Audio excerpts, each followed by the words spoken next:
Madame Chavert. Enchantée, vous pouvez m'appeler Ingrid. D'accord.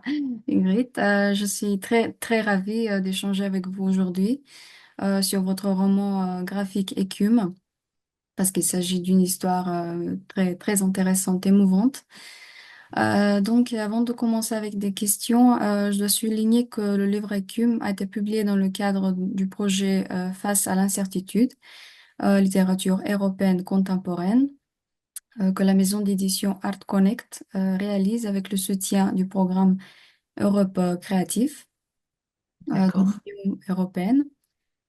Donc, cette entrevue est certes rendue possible par Art Connect, qui a publié cette année le roman Écume d'Ingrid Chabert. L'illustration est de Carole Morel et la traduction en macédonien est d'Elisaveta Popowska.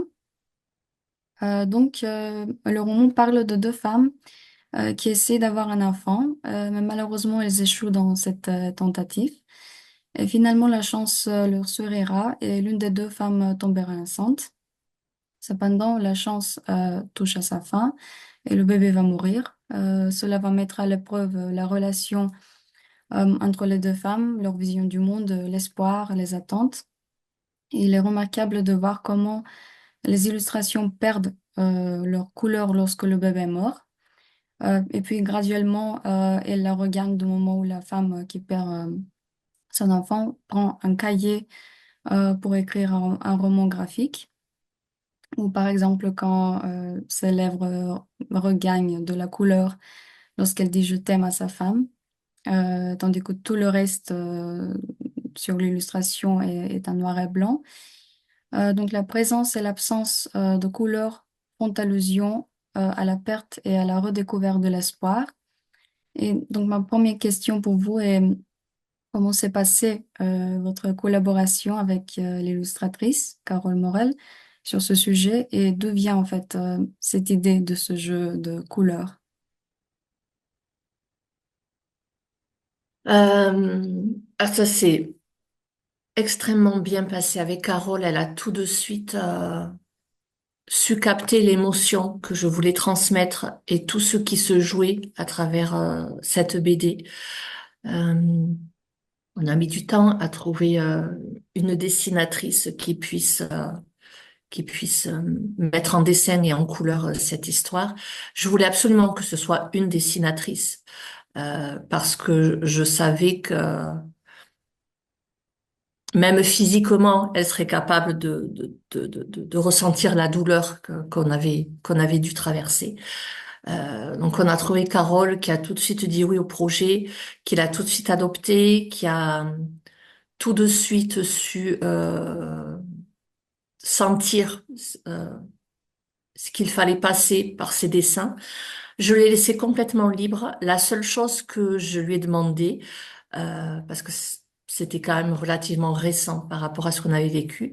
La seule chose que je lui ai demandé, c'est que les deux personnages, donc à savoir moi et ma compagne, euh, les personnages dessinés ne nous ressemblent pas physiquement, pour qu'on ait ce minimum de recul à travers ces dessins en lisant et relisant la BD.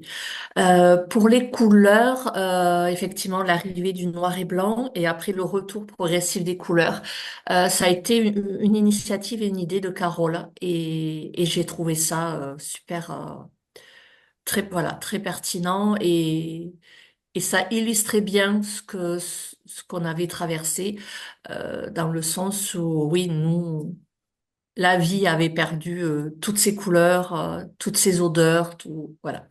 On avait tout perdu et il nous a fallu du temps pour que peu à peu les couleurs aussi dans notre vie ressurgissent et se réapproprient le quotidien tel qu'il était avant ce drame. Mm. Mm. Oui, merci beaucoup pour cette réponse. C'est vraiment génial ce que vous venez de dire. Ma deuxième question, est-ce que le roman est complètement basé sur une expérience personnelle? Y a-t-il des éléments fictifs ou imaginaires? Et si oui, à quel moment s'arrête le contexte autobiographique et où commence la fiction dans le roman?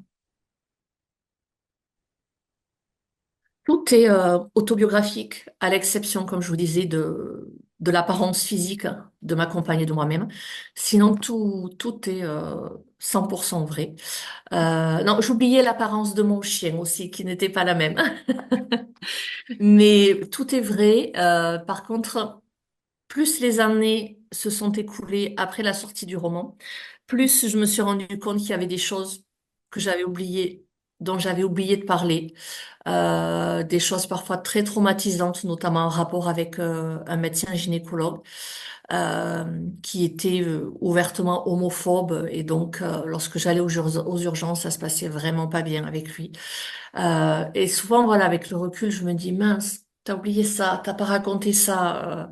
Ah, c'est dommage. Et puis bon, il est tel qu'il est, mais non, non, tout est vrai, tout est vrai, tout s'est malheureusement déroulé tel que décrit dans l'écume. Merci. Et quelle est la symbolique de la mer, du saut dans l'eau? Que signifie pour vous affronter les vagues? Est-ce que l'eau, dans le roman, représente, désigne une sorte de consolation, une menace, ou les deux, à votre avis? Alors, à la base, la présence de l'eau et de la mer était importante parce qu'en fait, notre petit garçon a été conçu dans une clinique en Crète. Donc au bord de l'eau. Et j'allais régulièrement me promener sur la plage parce que je devais y passer une semaine. J'y passais la plupart du temps une semaine toute seule parce qu'on n'avait pas les moyens de payer de voyage. Donc ben, je passais beaucoup de temps au bord de la mer, sur le port. Donc il y avait déjà cette connexion à la mer et à cette île avec la conception de Ioannis. Et du coup, tout naturellement, j'ai eu besoin d'intégrer cette mer et ces vagues dans la BD, avec parfois, du coup, elle avait perdu cette image d'espoir et de sérénité quand je l'avais devant moi, que j'étais là-bas. Elle était devenue un peu, oui, l'endroit dans lequel je me noyais sans forcément d'ailleurs me débattre. Et je me sentais submergée, oui, par ces vagues. Et peu à peu, là aussi, un peu comme les couleurs, peu à peu, je me suis réapproprié les souvenirs de cette mer souvent paisible là-bas à Chania. Et on espère d'ailleurs pouvoir y retourner un jour, une sorte de pèlerinage. Et d'ailleurs, je le dis pas dans la BD, mais les cendres de notre petit garçon, nous les avons rendues à la mer. Alors malheureusement, nous n'avons pas pu le faire comme nous aurions souhaité à Chania parce que nous n'avions pas les moyens de repartir là-bas. Mais voilà, on s'est dit que la mer ici allait se charger de le ramener sur ces terres crétoises. Mm. Donc voilà, cette connexion très intime à la mer. Oui, oui, merci. Est-ce que j'ai bien répondu Oui, oui, bien à sûr. votre... Oui. Oui. J'aime bien votre réponse. La question suivante, dans quelle mesure la solidarité et l'aide professionnelle peuvent-elles aider à faire face au deuil après la mort d'un proche? L'accompagnant soutient le personnage principal sans cesse, pendant tous les hauts et tous les bas. Est-ce que vous pensez que la tristesse, le deuil partagé devient plus facile à gérer, à supporter? Et de plus, à quel point la littérature et l'art sont cruciales dans la lutte contre la douleur? Euh, Lorsqu'on a commencé à faire les thérapies avec la psychologue de l'hôpital, elle a été très franche avec nous. Elle nous avait dit, il y a à peu près un couple sur deux qui ne résiste pas et qui se sépare après un tel drame. Et d'ailleurs, on a pu le constater les mois qui ont suivi ou les années qui ont suivi. Quand on a eu des nouvelles des couples qui étaient là avec nous, effectivement, la moitié n'était plus ensemble. Et elle nous avait dit, par contre, si vous arrivez à vous en sortir ensemble, vous serez plus forte que jamais. Et elle avait tellement raison. On se dit maintenant, pourtant on a retraversé des épreuves, certes moins dramatiques que celle-là, mais à chaque fois, la première chose qu'on se dit, c'est avec ce qu'on a vécu, il n'y a rien qui pourra nous terrasser, il n'y a rien qui pourra nous séparer. Mais c'est vrai que par contre, cette psychologue a été d'une grande aide et on la remerciera jamais assez. Parce que je pense qu'elle n'a pas eu conscience à quel point elle nous a aidés. La présence et le soutien de ma femme a été plus que capital dans le sens où c'est pratiquement le seul soutien que j'ai eu. Je l'aborde pas pareil dans la BD, mais il faut savoir que quand on vit un tel drame, on a malheureusement la majorité de nos proches et de nos amis qui nous tournent le dos. Un peu comme si la peine immense qu'on vivait pouvait se transmettre, était comme un virus. Et on a eu, on a perdu pratiquement tous nos amis, enfin ceux qu'on croyait nos amis, hein, parce que ça avait été des vrais amis, hein, ils seraient pas partis. Mais même dans le peu de famille qu'on avait, certains n'ont pas compris. Pour eux, c'était, voilà, il n'y avait pas la peine. C'était même pas la peine d'ailleurs de faire un enterrement, alors que pour nous, c'était capital. Donc oui, ma femme a énormément porté sur ses épaules, à tel point que elle, ça a été en décalé. Elle pensait tellement peu à elle et qu'à moi, qu'à un moment, il a fallu que de son côté aussi, la tristesse sorte. Mais je pense que du coup, elle a attendu de pouvoir l'exprimer parce qu'elle s'est dit, là, sa priorité, c'était pas elle, mais moi. Donc elle a vécu un peu ça en décalé. Il a fallu que voilà qu'on prenne le temps et que moi aussi après je sois capable de l'aider elle, surtout que ma compagne est beaucoup plus a du mal à exprimer ses sentiments quels qu'ils soient, hein, que ce soit la douleur, la tristesse, la joie, l'amour. Et du coup voilà, il a fallu que je sois très attentive parce qu'elle avait tendance à se renfermer encore plus sur elle-même. Et donc il a fallu que je fasse attention quand moi j'ai commencé un peu à aller mieux, à émerger.